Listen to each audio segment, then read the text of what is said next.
Assalamualaikum warahmatullahi wabarakatuh. Baik, untuk di video kali ini saya akan membahas terkait dengan uji kompetensi 12. Oke, di video kali ini ya, khusus video kali ini, jadi saya tidak bisa untuk menuliskan step by stepnya ya. Jadi di sini saya langsung menuliskan jawabannya secara langsung seperti itu ya. Jadi di sini karena ada beberapa kendala, jadi saya terpaksa untuk langsung menuliskan jawabannya. Jadi tidak step by step kita bahasnya gitu ya.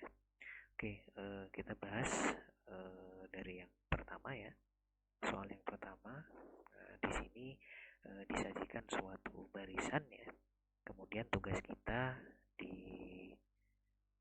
soal nomor 1 itu yang pertama, kita disuruh menentukan notasi dari barisan yang ada ini.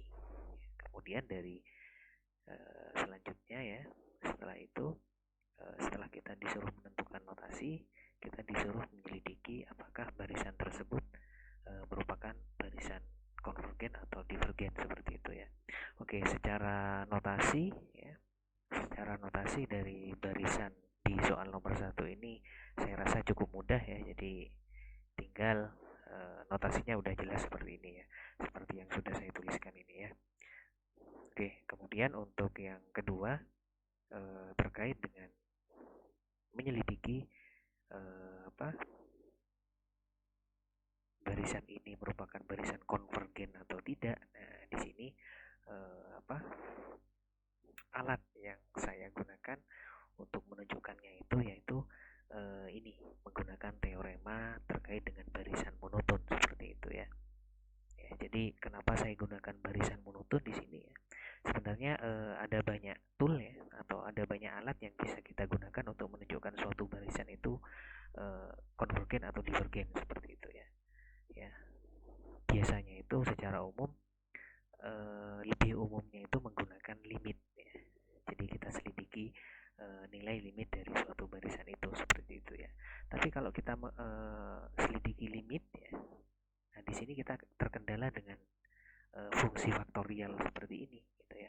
Jadi sebagai alternatif, jadi saya gunakan teorema 4 di sini ya, yaitu terkait dengan barisan monoton gitu ya. Oke, jadi di teorema 4 ini setiap barisan ya, katanya ya, setiap barisan yang terbatas dan monoton itu dijamin konvergen seperti itu ya. Sehingga dalam hal ini cukup kita selidiki ya, apakah barisan yang ada ini apakah dia terbatas dan monoton seperti itu ya. Kalau dia terbatas dan monoton, dijamin dia konvergen ya. Tapi kalau salah satu saja dia tidak terpenuhi, maka kita bisa katakan dia divergen seperti itu ya. Gitu ya. Nah, kemudian untuk kriteria yang pertama ya, kita selidiki apakah barisan itu monoton ya. Jadi jenisnya monoton itu ada dua ya. Ada monoton naik, ada monoton turun seperti itu ya. Oke, kita di sini perhatikan terlebih dahulu ya. Jadi kalau kita selidiki karakteristik dari barisannya ya, bentuk suku ke n-nya itu kan 2 pangkat n dibagi n faktorial seperti itu ya. Kalau kita lihat ini ya, kalau kita lihat 2 pangkat n dibagi n faktorial itu dia nilainya selalu positif gitu ya. Untuk sebarang bilangan bulat positif ya. Seperti itu ya. Nah, sehingga apa? Sehingga dalam hal ini di sini saya menggunakan rasio seperti itu ya. Saya bandingkan antara suku ke n plus 1 dengan suku ke n seperti itu ya. Nah, kemudian di sini didapat ya, hasilnya itu kan 2 per n plus 1 seperti itu ya. Nah, di sini kita bisa tahu ya, saat n-nya itu saya masukkan 1, maka nih dia nilainya sama dengan 1 gitu ya, rasionya. Tapi saat n-nya itu lebih dari atau sama dengan 2 ya, jadi rasionya itu dia kurang dari 1 seperti itu ya. Nah, hal yang demikian itu saya katakan ya, jadi hal yang demikian itu bisa dikatakan bahwasanya barisan tadi itu merupakan barisan yang monoton turun ya. Jadi barisan monoton turun itu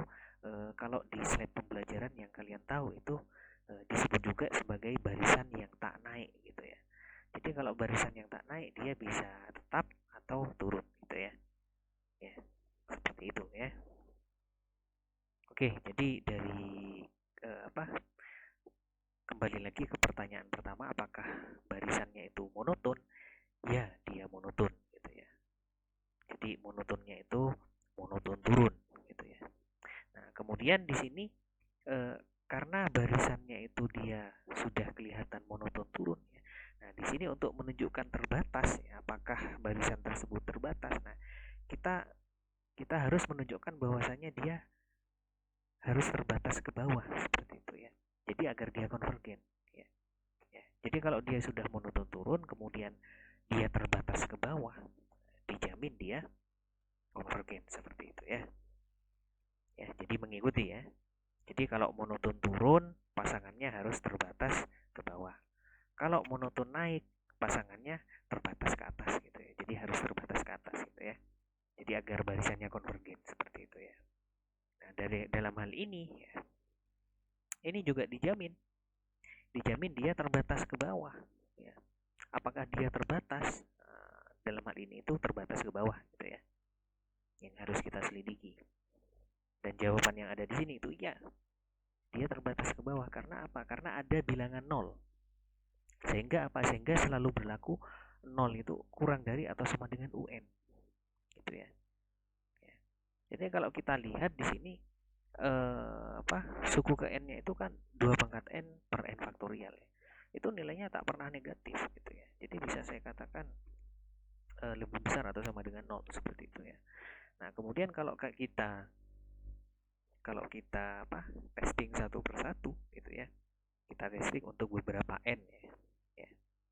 Mulai dari n sama dengan 1, 2, 3 dan seterusnya ya. Nah, ini bisa saya perlihatkan secara grafik ya. Untuk n sama dengan 1 dan n sama dengan 2 dia nilainya sama-sama 2. Suku pertama nilainya 2, suku kedua nilainya 2 gitu ya. Tapi begitu suku ketiga n sama dengan 3 ini udah nilainya berapa ini? Sekitar 1,3 lebih gitu ya. Dan seterusnya. Ini nih kita lihat secara grafik. Nah, dia semakin mendekati 0. Gitu ya. Makanya tidak heran kalau saya klaim bahwasanya barisannya itu benar-benar terbatas ke bawah gitu ya. Ya. Karena apa? Karena 0 ini sebagai batas bawahnya gitu ya. Ya. Gitu ya. Jadi dari sini dari pernyataan ini udah jelas bahwasanya barisan 2 pangkat n per n faktorial itu terbatas ke bawah gitu ya. Nah, sehingga kita simpulkan bahwasanya kita simpulkan ya, tadi kan barisan 2 pangkat n per n faktorial itu dia monoton ya. Lebih khususnya monoton turun dan dia terbatas, lebih khususnya terbatas ke bawah gitu ya. Jadi karena dia monoton dan juga terbatas ya, menurut teorema 4 yang kita acu tadi ya,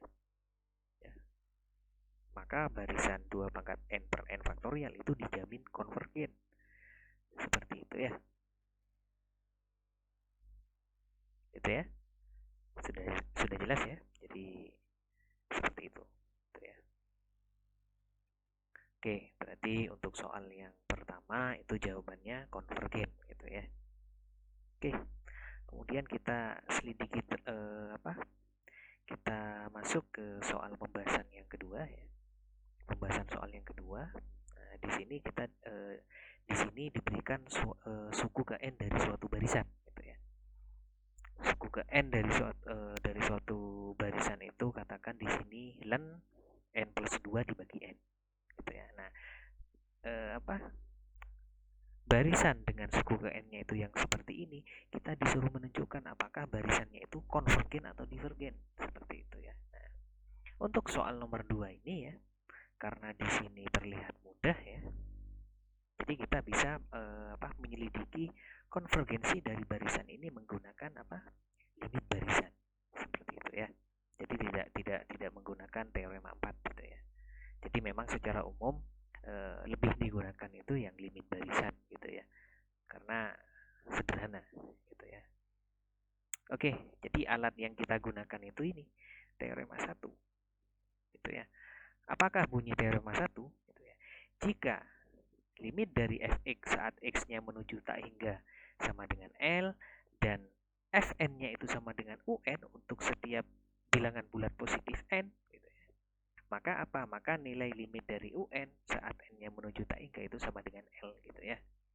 Nah, jadi di sini saya akan jelaskan bagaimana caranya menggunakan teorema 1 untuk menyelesaikan soal nomor 2. Seperti itu ya.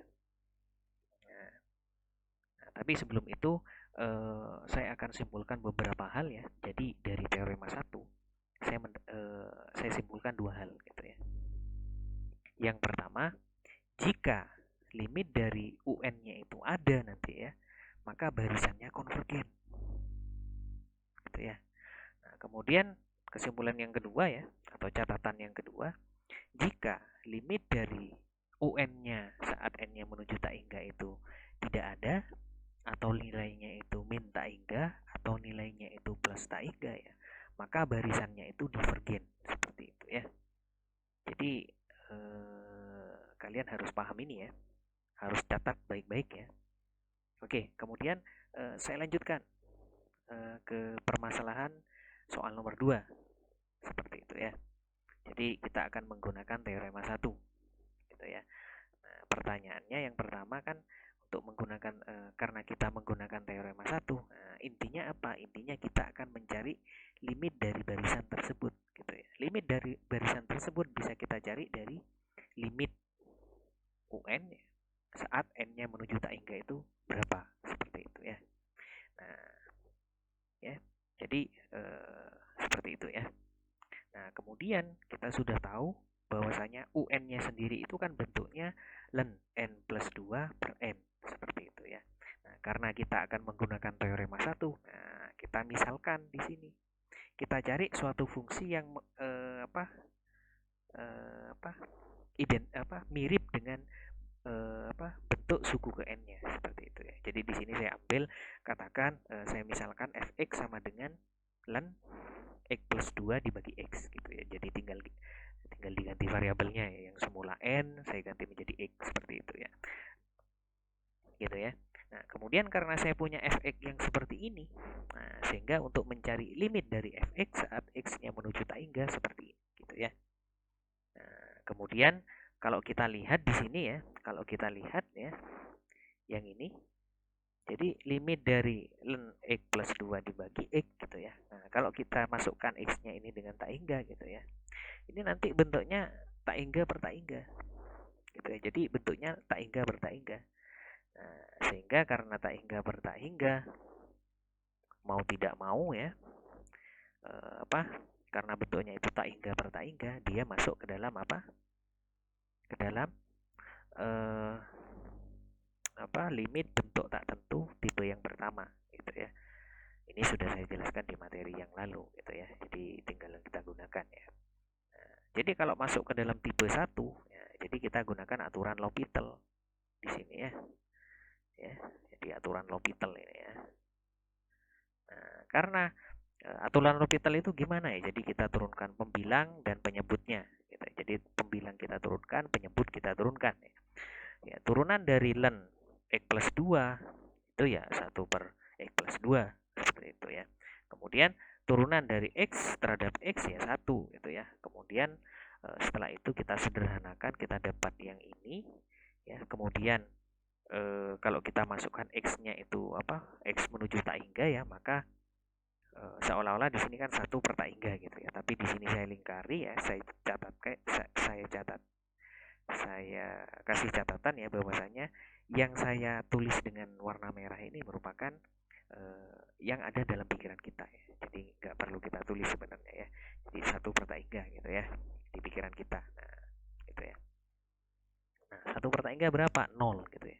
Jadi intinya saya punya satu bilangan gitu ya, satu ya. Saya punya satu barang gitu ya, atau satu kue gitu ya, dibagi dengan orang yang sangat banyak gitu ya. Jadi tiap orangnya itu kan ya sama aja nggak dapat gitu ya. Itu ya analoginya seperti itu ya. Karena apa? Karena pembagiannya itu sangat kecil gitu ya. Nah, kemudian bisa kita simpulkan seperti ini ya. Karena dari perhitungan tadi kita sudah dapatkan limit dari fx saat x-nya menuju tak hingga itu sama dengan 0 gitu ya. Kemudian Fn-nya itu dijamin sama dengan UN ya untuk setiap bilangan bulat positif n gitu ya. Sehingga menurut teorema 1 ya, nilai limit dari UN saat n-nya menuju tak hingga itu sama dengan 0. Gitu ya. Limit dari UN saat n menuju tak hingga itu sama dengan 0 mengindikasikan bahwasanya nilai limit dari barisannya itu ada gitu ya. Karena nilai limit barisannya itu ada ya, akibatnya apa? Akibatnya barisan tersebut konvergen seperti itu ya. Jadi seperti itu ya. Oke, cukup mudah ya. Oke, sekarang kita masuk ke soal yang ketiga. Ya, di sini juga sama diberikan apa? Suatu barisan dengan suku ke n-nya itu bentuknya seperti ini ya. Jadi 7 pangkat n dibagi 1 plus 7 pangkat n plus 1. Nah, di sini kita disuruh menyelidiki apakah barisan dengan suku ke n-nya yang seperti itu, apakah barisannya itu termasuk ke dalam barisan yang naik, barisan yang turun, atau bukan keduanya gitu ya. Jadi kalau bukan keduanya itu berarti barisannya itu ya tidak naik dan tidak turun. Kalau tidak naik dan tidak turun berarti gimana ya, konstan gitu ya. Gitu ya. Jadi ini sama saja dengan konstan gitu ya. Kalau konstan seperti apa ya, dia semua sukunya itu ya sama gitu ya. Contohnya barisan konstan itu yang seperti ini.